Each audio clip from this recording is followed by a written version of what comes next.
Well, welcome on in. This is a very, very special episode of the PWHL Puck Drop podcast. And as you can see, we have a very special VIP guest with us today. And I'm beyond thrilled to welcome in Cheryl Pounder, who is well known to all of you. Of course, she is TSN hockey analyst, announcer, gold medal winner, world championship gold medal winner, and coach and mom and PWHL historic announcer. Hi, Cheryl. How are you? And thank you so much for joining us. Oh, thank you for the introduction. It's great, actually. In the off season, I might be a little bit more tanned right now, and that's why I'm also Mhm. wearing the hat, just making sure that you're covering up the sun straw hair. But no, it's enjoying the off season, enjoying the baseball diamonds and the lacrosse fields, but obviously coming off of a historic year in the PWHL, and it was a ton of fun, and such memorable moments for me and my family. Anytime I go back and watch or I think about it, it really is surreal that it has come to fruition. It is here, it is happening, and really stoked about the second season. Obviously, a lot of momentous moments that I'll never forget, certainly with having my girls there. But, whether it's the little girls in the stands and you're focusing on them, now it's to me, it is about the hockey. It's about showing what these women can do, their skill sets, the way they play the game, their speed, their shots, the way they see the game and the ice and the parity within it, within these six teams. So for me, I'm really excited about just talking hockey, sharing some of the stories about these women, but getting back to ice level and just showcasing what they're made of and their capabilities, of course, coming in off that second draft, just the talent that is also flooded into these teams. I think you're going to see more depth. So I'm really excited about that, the pace of the game, the physicality, all of it really, and just kind of building off the hype of season number one. Yeah, I agree. I was at the draft, and it's going to be noticeably, roughly we'll say, every team kind of their fourth line might be upgraded to, or mix and match, but like they basically a whole line and D pair is going to be added to each team of very high quality. So, if we thought it was good the first year, the quality is going to get really, really competitive. And there are more European players coming. So, and we'll get names and logos, of course, everybody, everybody can't wait for that. So without further ado, let's just jump in. We want to do the top 10 moments, and thank you to our listeners for helping us kind of with suggestions for these. It was hard to hit them all, and Yeah. spoiler alert, there might, if you're keeping count, there might or might not be more than 10, but we'll see what we get to. And we're going to go in chronological order, and I'm so excited to get your thoughts and memories on all of these moments. So let's just kick it off with moment number one, literally game number one, 1st of January at the Mattamy Center in Toronto. And this was a game that you were at. You were on the call with Daniela Ponticelli, and your friend Jana Hefford was at center ice dropping the puck, and it was New York at Toronto. What are your memories about that one? Well, this was an emotional one for me, and because actually, where I was calling the game, there's a number of people that walk in behind you, as you know, and I allowed myself to stay outside the curtain. What I mean by that, not just stay in the booth, because I wanted to see all the people in the building. I wanted to be a part of the game, not just on the call. And it was interesting. I watched alumni walk in. I watched some of my former teammates and friends. And then when they came out there and Billie Jean King and Jana Hefford dropped that puck, I thought about my daughters in the stands. I thought about just sort of the journey to that moment and having a sold out building. I remember saying to Daniela, I really hope that they look above the glass. And the reason why I said that was because so often in life and as an athlete or in whatever you do, you focus on the task at hand. And sometimes you want to make sure you maintain that focus to put in your best performance. You're dialed in as an athlete. And sometimes in life, you've got to just take it all in, Yeah. right? Just really breathe in, soak in that moment. And it happened. And so there was a lot of emotion attached to it on the ice, off the ice. And after years of forging ahead for a moment like this, when it actually happens, it's not an aha moment. It's just an emotion. Your body it just kind of happens to you. You flood. And it's expressed in how loud you speak. Perhaps I was loud on that call, louder than I normally am. Just because it was just such an energy and such a passion that it finally happened. And you felt like just giving a massive fist pump and saying, everyone, they've done it. And they've stood on the back of other leagues and foundational players and pioneers within the game to get to that point. And these women are living the moment where they are playing professional hockey. They're going to be paid, and we're only going to see, I think, it go from there. And of course, Ella Shelton from Ingersoll, Ontario, Of getting course. the first ever goal, and just knowing that moment is hers, her family's, and of course, I believe the puck, maybe the stick, even went to the Hockey Hall of Fame, was certainly symbolic. And what an athlete! I mean, she just, she's an athlete, and just a great person as well. So an ambassador for the sport, but one heck of a hockey player and defender as well. So throwing that puck to the net, sometimes good things happen. And as a result, it's a historic moment that has her name attached to it forever. It seemed appropriate. She also scored the first goal at the All-Star game, which was like, I don't know, she's got the magic touch for sure.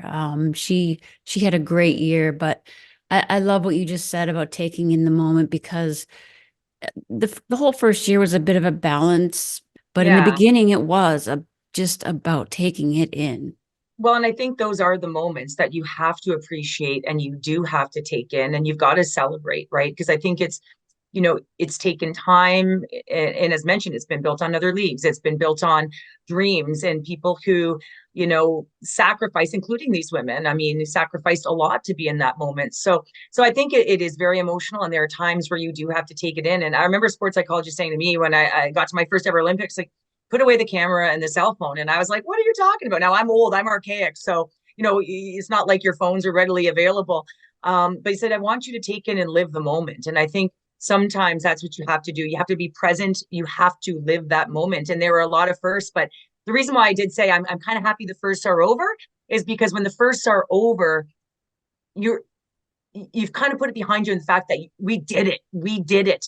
And now we're forging ahead.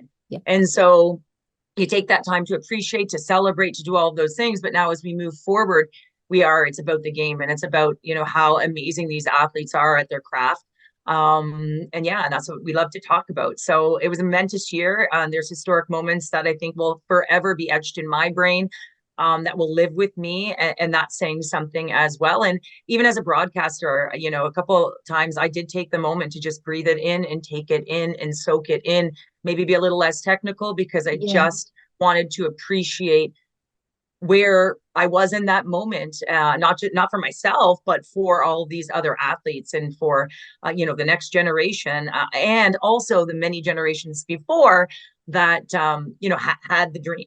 So so real emotional, and proud moments along the way. Yeah, thank you for saying that. Everybody has their perspective on it, depending sort of where they came, where they came up, and to sit there and appreciate that this is even possible is just overwhelming. And everybody, I think, has their perspective and viewpoint on it.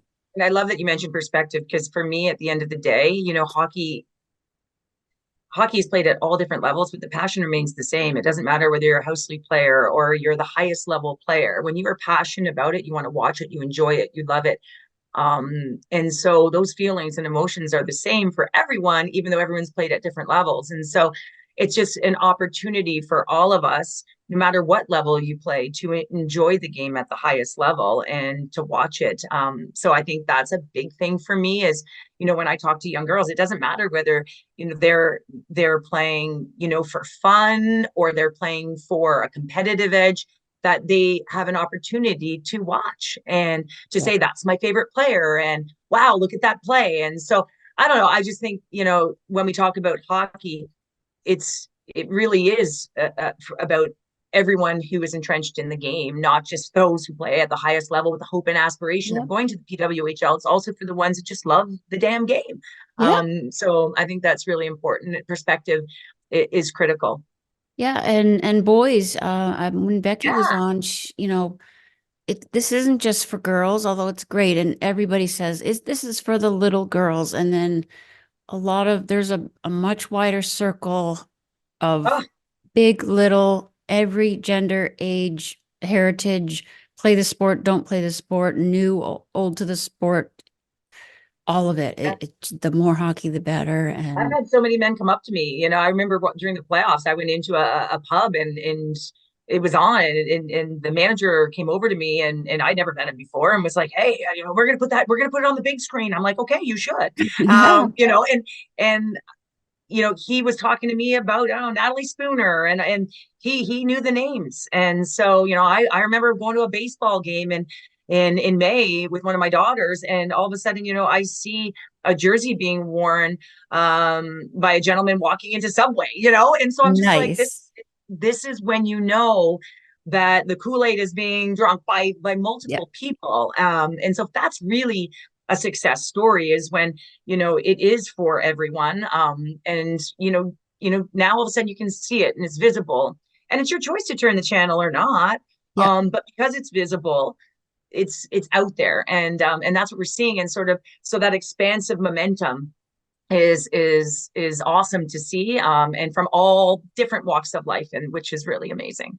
Yes, gone mainstream, like gone viral, and yeah, just we're at that, we crossed over that tipping point, if that's the right way to say it, that now it is. I mean, people know what it is, and upwards from here. Well, let's keep moving, and we're not Yeah, moving well, we're that gonna be here far. forever. Yeah, we're not moving very far because we're going to the very next day, January 2nd. This is one of our top moments because it gets mentioned a lot because it showed that the league was about sports. And this was Canadian legend, of course, Marie-Philippe Poulin, who cannot go into a Canadian building without feeling the love. However, on January 2nd, when this was Montreal and Ottawa's, both of their teams' first game, and was called for a penalty shot, let's see, about midway through the second period. Yeah. And take it from there, Cheryl. Were you surprised at this? Because, well, you go ahead. Well, I think it's awesome, right? Listen, there is there is animosity and fan bases who are passionate about their teams. And if Poulin's going to get booed, as she's going toe to toe against Emirates Mashmeyer, she pulls it to her backhand. And Emirates Mashmeyer, I got to say, is one of the most technical goaltenders in the world. And, she's able to make that save on Poulin, who, she's gone up against in practice with the national team a number of times. But Poulin gets this call just because I've always talked about her balance and how strong she is on her skates. Two come at her, they take her down, and the booing.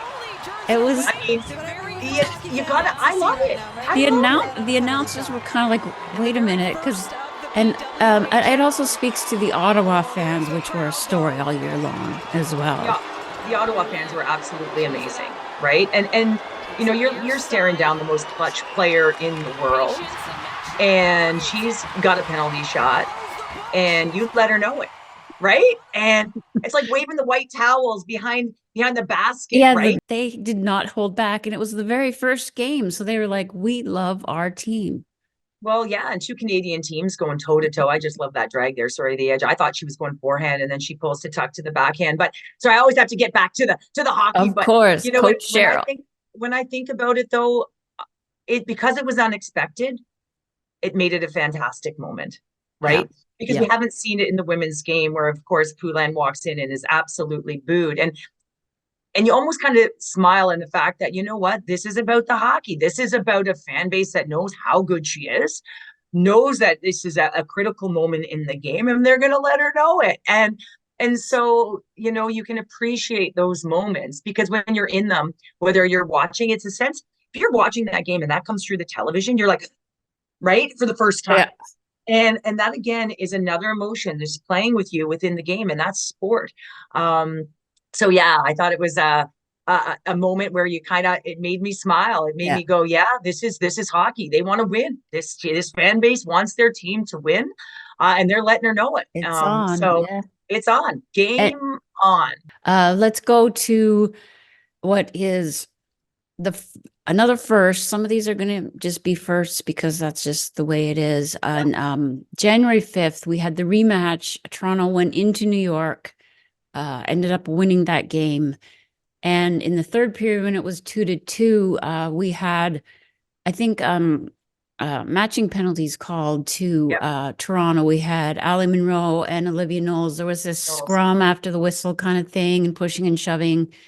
And 3 players ended up going to the box. So I had to look that up why it wasn't a 5-on-3. So we had a 5-on-4, and we're still trying to debate where this word came from. And I've dug back because this was the first jailbreak.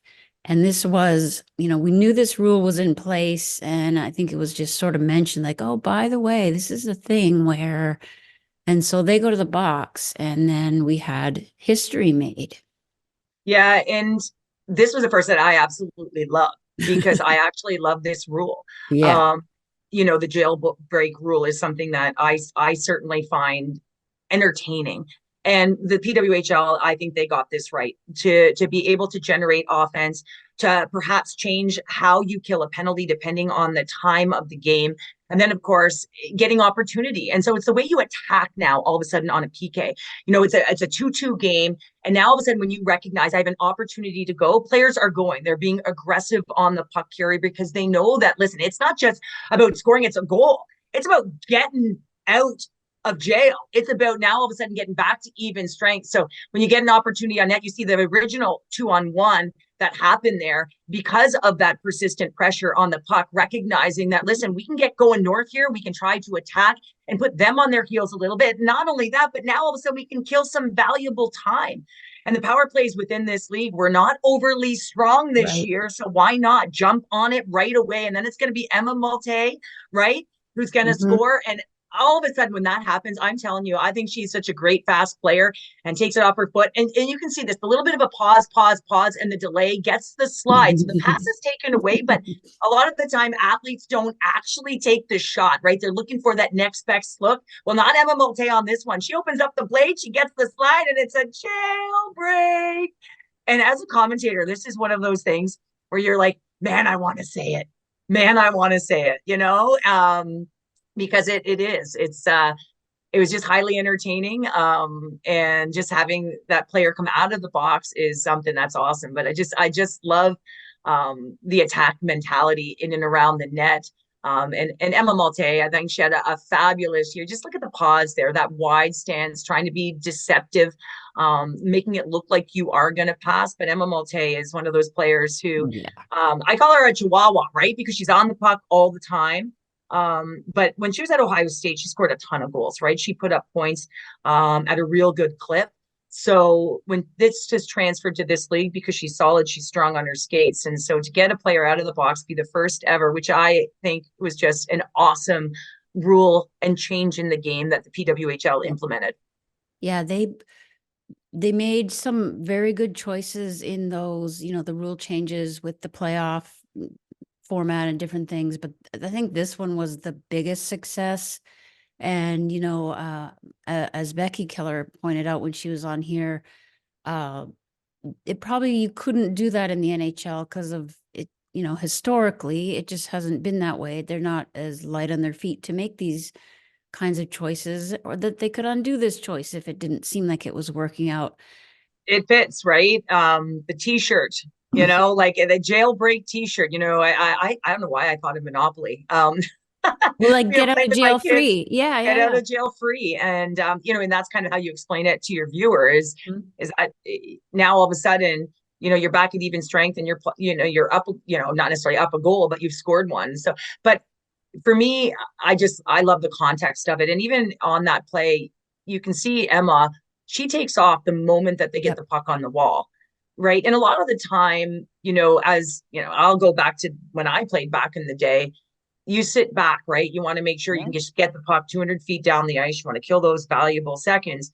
And so you're not really attacking. Well, the moment that, they get puck possession, she's off on an angle. She's on a diagonal through the middle of the ice in the neutral zone to make herself available for that puck. Well, a lot of the time, you'd still be back in your own zone, right? You want to make sure you're protecting the blue line. Well, now it's an attack mentality and you're putting your opponent on their toes when they don't have the puck. And so it's something that, I like about the game. And I also like the philosophy of being aggressive on a PK, because now all of a sudden you're saying, you know what? Beat me. right? You got to beat me with a couple of plays. You got to possess the puck. And I think it just changes the mindset, whether you're up a goal, whether you're down a goal. And so the strategy around it does change depending on the timing of the game and all of those other things. So I think it makes it fun. I think it makes it entertaining. And when you do have a jailbreak, the crowd goes nuts Oh because they yeah. recognize the impact of that particular play Yeah. on the game. And you've seen, everyone on the ice go over to the box and be like, Yeah. get out. Well, that's fun, right?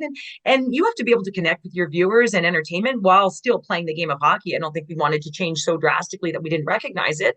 But at the same time, the PWHL has said, listen, we're going to adopt this and see if it works. We're not afraid to go back, to draw back. But this is perhaps my favorite rule or articulation of the game or the Innovation. change, Yeah. innovation.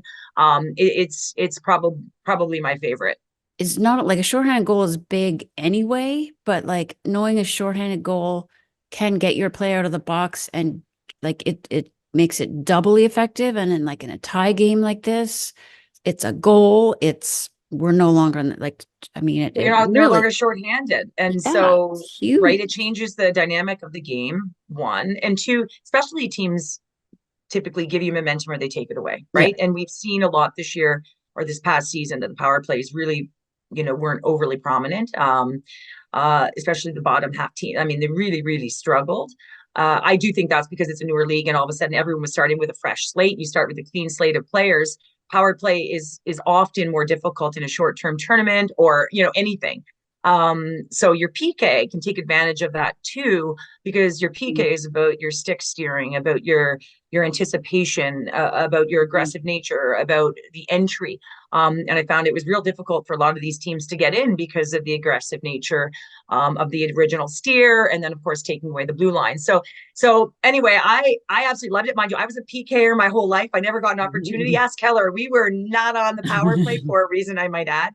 But I would have absolutely loved this, just because it would have given you a different layer Yeah. of understanding to what can change the game, not just by keeping it out of your net, by potentially putting in your opponent's net. Yeah. And I So it think changes your whole mindset oh, around it. for Yeah. sure. And I think Maltais scored a second. I don't know if she Yep, she scored did. three, but she did score, I think, an empty net jailbreak goal, or maybe Yes. so it was three total. But she, so it's built for someone like her, fast, aggressive, willing to kind of, charge in and take a chance and use all of her tools. And the going to the box, I think, came a little bit later. I think on this first one that we just played, they came out of the box and we're like, yay. But I think it Yeah. became more like, let's go get her out of the box. Yeah. And Well, literally, and if for Emma Maltais, I mean, just I'll add a little quip about her, just that I think she's one of the most effective with her stick in the game. So what I mean by that is, I don't know, this season, if you're watching her on a PK, she cuts the ice in half really, really well. She's one of the most efficient at it. And the way she steers with her stick and then closes. So it's the way in which she pushes her opponent to one side of the ice, allowing that next person to come in and jump and attack, or her close that own space with her speed and tenacity to be able to get the kill on the puck. And so for me, she is so effective at it, but then she can transition quickly to get available. So to me, it's one of her gifts, in terms of why I think she's a really effective PKer, not just with this team, but obviously with the national team, because she's very, very difficult to play with because of the way she approaches her forecheck, and in particular with that stick. So anyway, just a little tidbit on that, I think, which makes her really effective on the PK. yeah, she had a breakout, not that she wasn't known, but her offensive side and a lot of her gifts really translated well to the PWHL. Really happy to see that.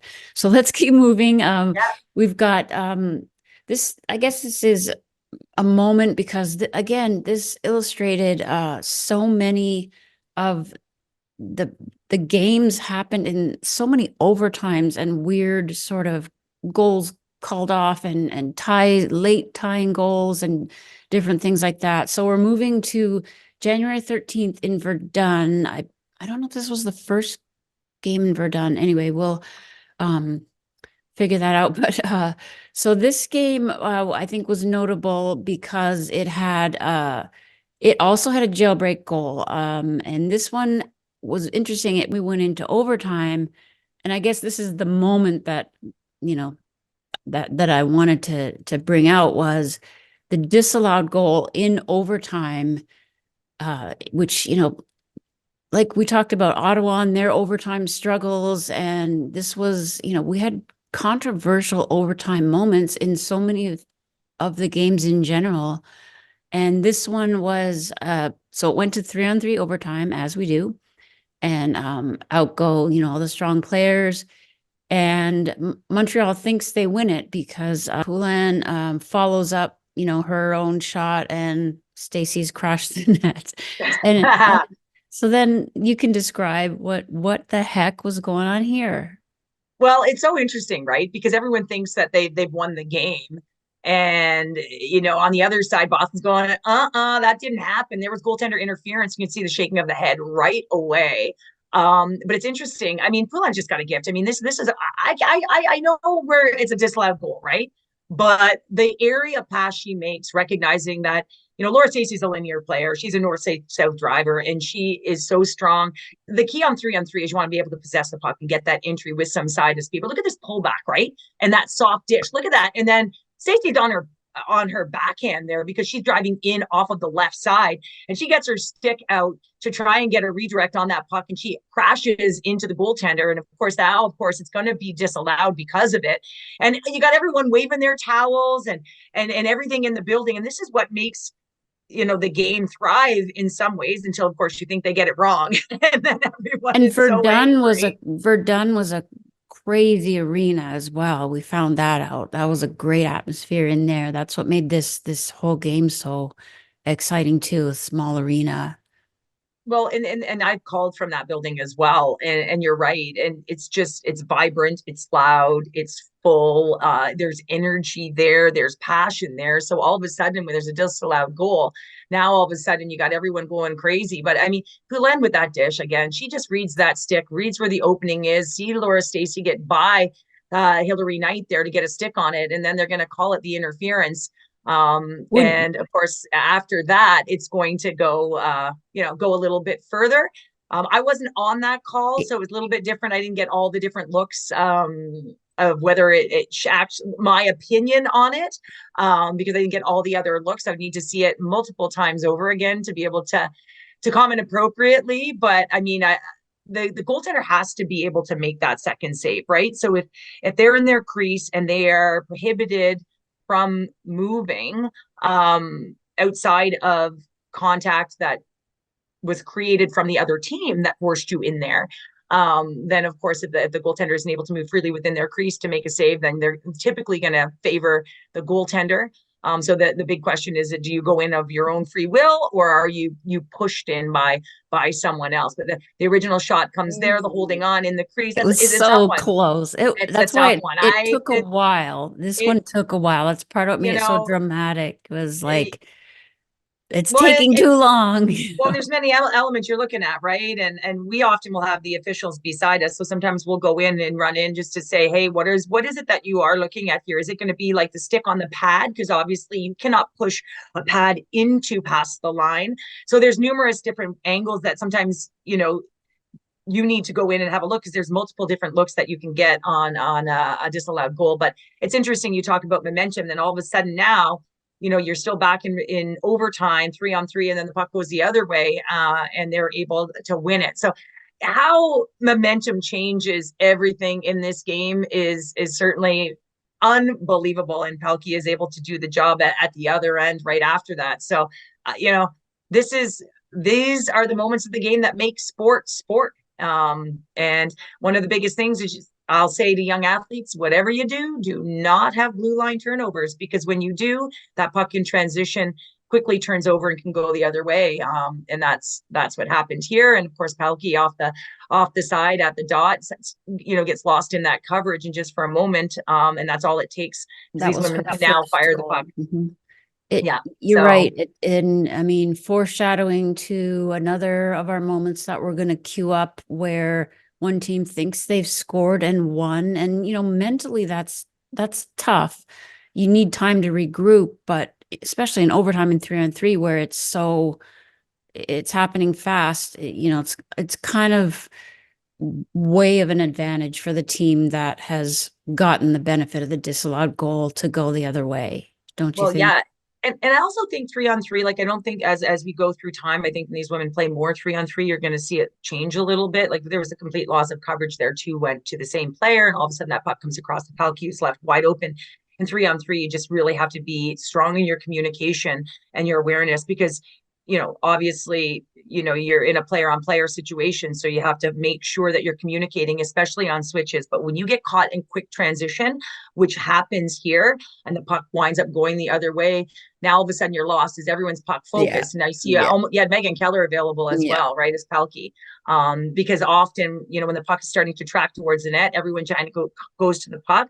So you have to trust your one-on-one abilities in 3-on-3, and especially your communication on switches. And I think as we watch, more 3-on-3 unfold, I think we're going to see more dynamic play because there's going to be more familiarity with it as well. Yeah, it's learning how to coach and how to play that. I love that you're dissecting the actual X's and O's because I love that. I could talk about Just that a little bit. I mean, I'm just kind of watching these clips. Sometimes I it's like know. it's foggy, right? Because there's so many games and so many plays. And you're like, oh, I remember that. Or, this is a critical point, right? I mean, transition is really critical. And I always say to players, like, even if you pop it to an open space, if it's a blue line turnover, the other team's going one way, right? And now all of a sudden it turns over. So their momentum's taken this way. So even if you pop it the other way, you're going to beat them to that puck because of the way their toes are turned. So again, just all of those elements to the game and having quick transition, especially in a game that's fast paced and physical. It's those 2-3 foot passes